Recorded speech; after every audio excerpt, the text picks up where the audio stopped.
Hello बच्चों, let's read the question. A paramagnetic material has 10 to the power 28 atoms per cubic meter. Its magnetic susceptibility at temperature 350 Kelvin is 2.8 multiplied by 10 to the power minus 4.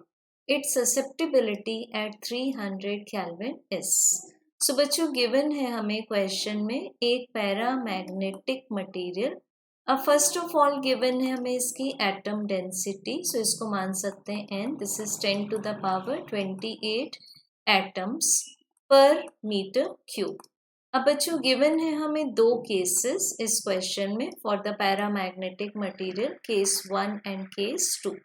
Case 1 में absolute temperature given है 350 kelvin and case 2 में absolute temperature है 300 kelvin.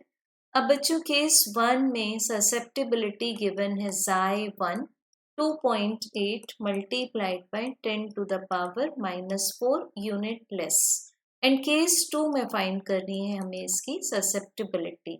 So as we know, for paramagnetic material susceptibility is inversely proportional to the absolute temperature.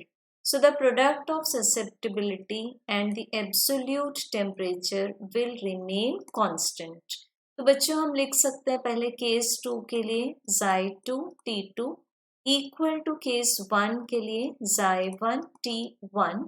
सो मिलेगा हमें Xi2 equals to Xi1 multiplied by T1 divided by T2। अब बच्चों Xi1 की value है 2.8 multiplied by 10 to the power minus 4। T1 is 350 and T2 is 300।